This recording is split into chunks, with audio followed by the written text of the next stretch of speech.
Okay.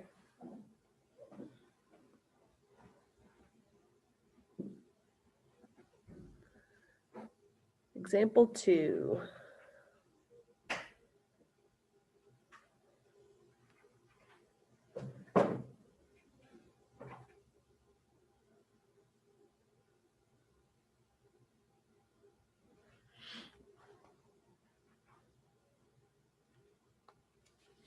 Okay, I'm going to set this one up a little bit differently. The way that we work it is not going to change, but there is a different way that you can set it up to try to keep your numbers straight as you work. So we're going to have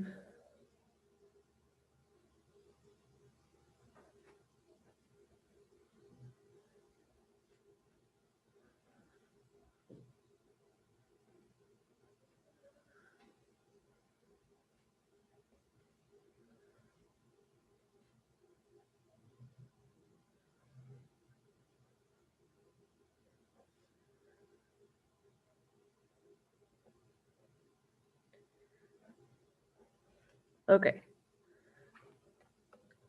Whoops. So what we have is a 2 by 2 matrix times a 2 by 4 matrix. I've just written it differently. I spread this one out and I moved this matrix down. So if you guys will set it up just like this, I'll show you why that is helpful.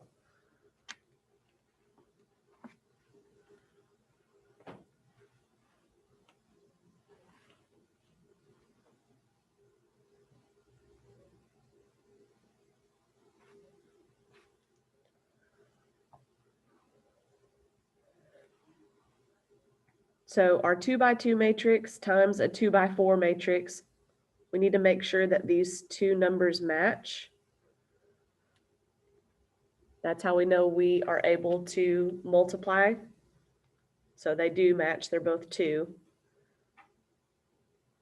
So when we multiply, our answer is going to get written in this space right here.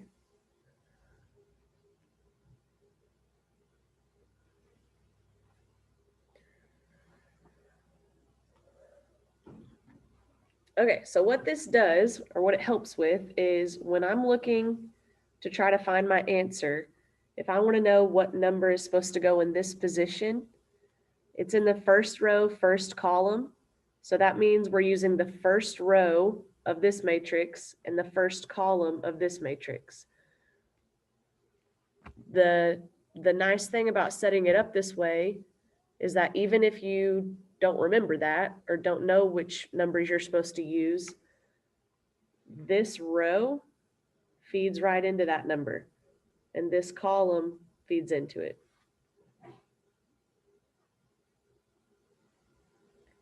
Okay, so if I want to know what numbers to use to find my answer that goes in this spot, well, I'm going to use this row because that's the row that feeds into it, and this column because that's the column that feeds into it.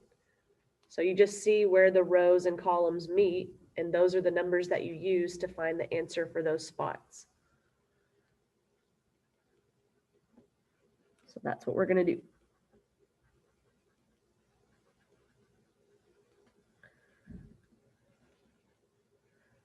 Y'all may just have to ignore the rest of these circles.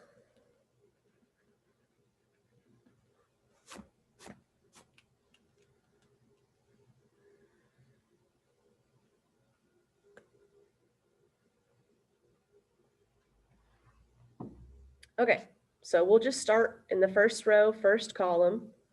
So we're using the first row of this matrix and the first column of this matrix to do a product sum, which means we take the first two numbers in both of these, which are both 2. We multiply 2 times 2.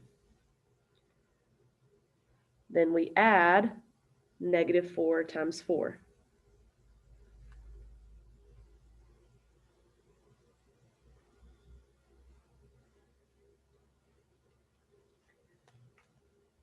Okay, this next number,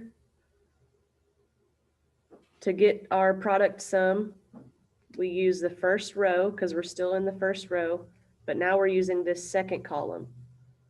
So to do our product sum, now we have 2 times 1, the first two numbers, 2 times 1, and then -4 times 2 gets added to that.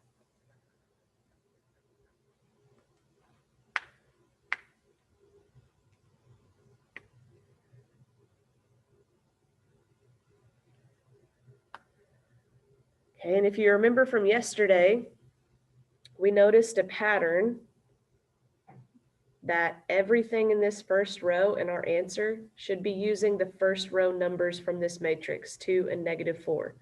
So the first two numbers are always going to be 2 and -4, 2 and -4, the first numbers in each product. So in this third spot, the first two numbers in each product will still be 2 and -4, but the second numbers in each product come from this row that we're right below, -2 and 3. So we have 2 times -2 plus -4 times 3.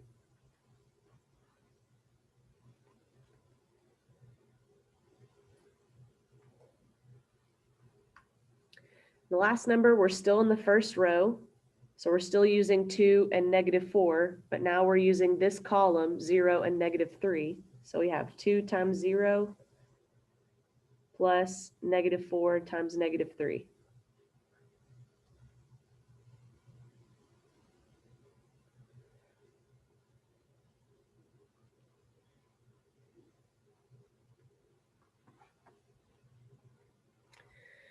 Okay, moving on to the second row, first column.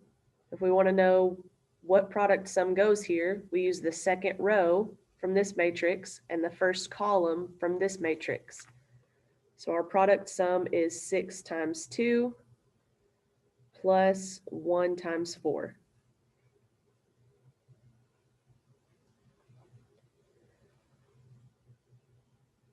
So this time, all the way across this second row, the first numbers in our products should match this row, 6 and 1. So our first two numbers in each product are going to be 6 and 1. The second numbers should match the second numbers from the product sum right above it because we're using each one of these columns as we go. So I know this next spot should be 6 times 1 plus 1 times 2. Because I'm using the 6 and the 1 as my first number each time in this row, and then I'm just matching these numbers with whatever's above it. So the third number would be 6 times -2 plus 1 times 3.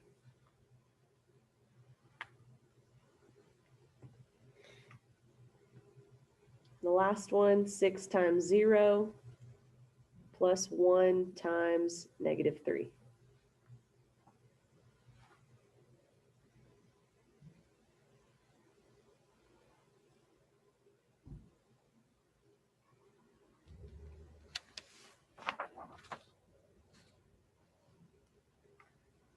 Okay, so now we just need to do this math.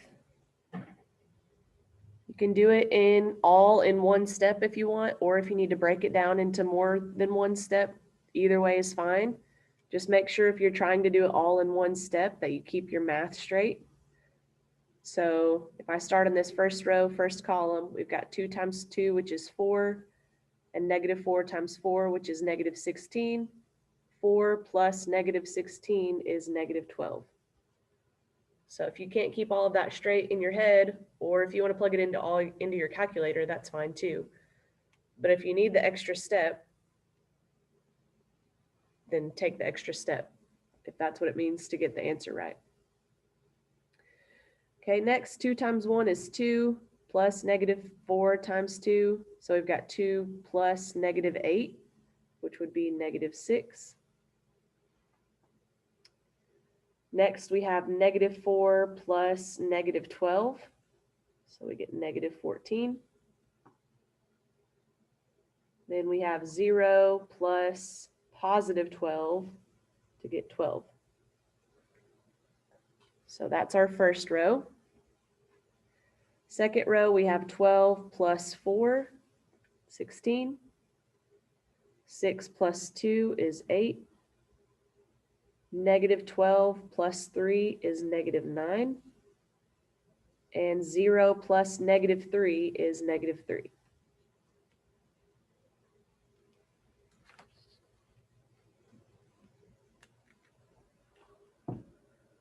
There's our answer.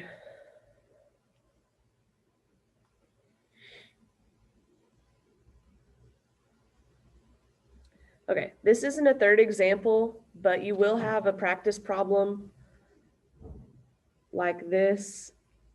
So I want to at least show you guys something.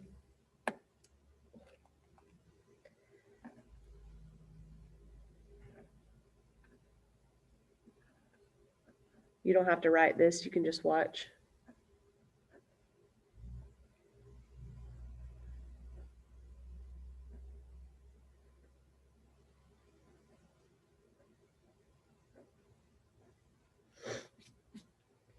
Okay, so if you have dimensions like this in your two matrices, okay, this first matrix has 3 rows and 2 columns. Second matrix has 2 rows and 2 columns. These numbers match, so we're good. When you're finding your answer, if you go to a certain position in your answer matrix, like for example, if I want to know what number goes in this position for my answer, you look at where that number is in this matrix. Okay, I'm in the second row, second column of this matrix. So I'm using the second row, second column to get my product sum.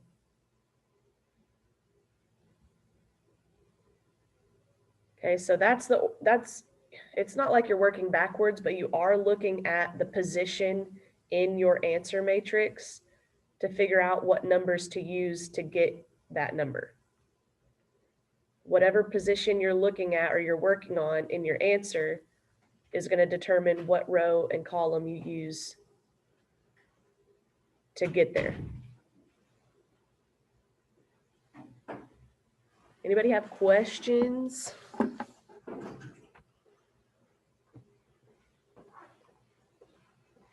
Thank you. Okay, I'm going to post 3 practice problems